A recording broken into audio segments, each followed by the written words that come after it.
আসসালামু আলাইকুম, মনি ভিলেজ কুকিংয়ে সবাইকে স্বাগত।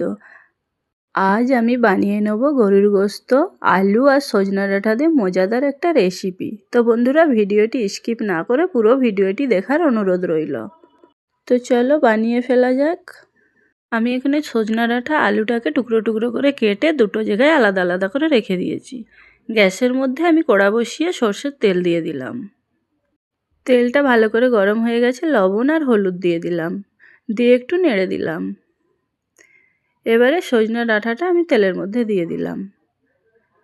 আমি ডাঁটাটাকে ভালো করে ভেজে নিব। তো ডাঁটাটা আমি ভালোভাবে ভেজে নিচ্ছি। 2-3 মিনিট ধরে আমার ভেজে নেওয়া হয়ে গেছে। এবারে আমি উঠিয়ে নিব।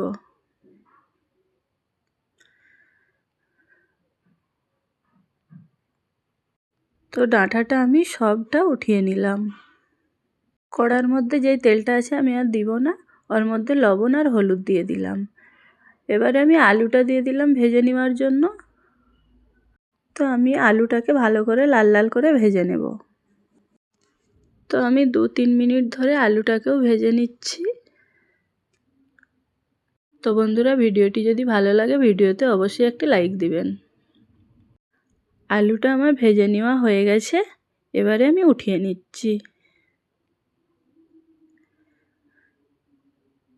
সব আলু আমি উঠিয়ে নিলাম। কড়ার মধ্যে আমি আবারও সরষের তেল দিয়ে দিলাম।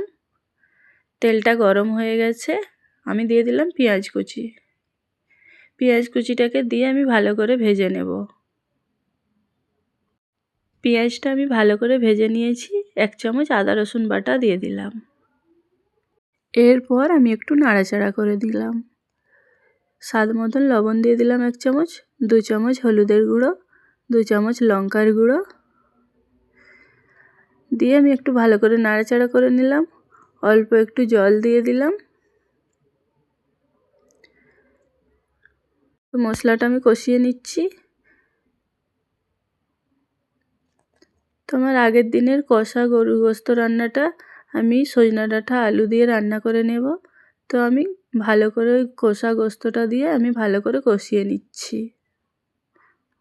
তো 2-3 মিনিটের মতন গোস্তটা আমি কষিয়ে নিয়েছি। ভেজে রাখা আলুটা দিয়ে দিলাম। তো ভেজে রাখা আলুটা দিয়ে আমি ভালো করে কষিয়ে নিচ্ছি। কেটে রাখা টমেটো দিয়ে দিলাম।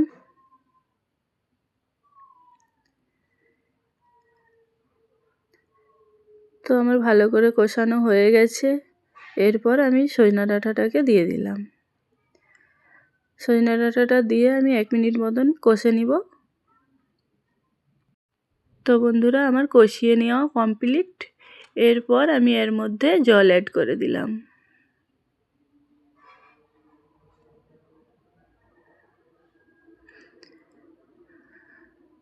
তো আমি সুন্দর করে নাড়াচাড়া করে দিচ্ছি। উপর থেকে দিয়ে দিলাম ভেজে রাখা জিরে গুঁড়ো আর ধনেপাতা কুচি দিয়ে দিব। তো আমি ধনেপাতা কুচিটা দিয়ে দিলাম, দিয়ে একটু নাড়াচাড়া করে আমি ঢেকে দিব। তো বন্ধুরা, এই রেসিপিটা বাড়িতে একবার বানিয়ে ফেলবেন। এই রেসিপিটা যদি বানিয়ে বাড়িতে সকলকে খাওয়ান তো সকলে বারবার চাইবে এই রেসিপিটা খাওয়ার জন্য। এতটাই মজাদার আর খুব সুস্বাদু একটা রেসিপি। সজনা ডাঁটা আলু আর গরুর গোস্তর এই রেসিপিটা আমার তৈরি হয়ে গেল। দেখতে কতটা কালারফুল লাগছে আর খেতে ততটাই টেস্টি। তো বন্ধুরা, আমার ভিডিওটি যদি ভালো লেগে থাকে অবশ্যই আমার চ্যানেলটিকে সাবস্ক্রাইব করে দিবেন। ফেসবুক পেজ থেকে দেখে থাকলে পেজটিকে ফলো করে দিবেন আর সুন্দর একটি কমেন্টস করবেন। আজকের মতো সুস্থ থাকুন, ভালো থাকুন। বাই বাই, আল্লাহ হাফেজ।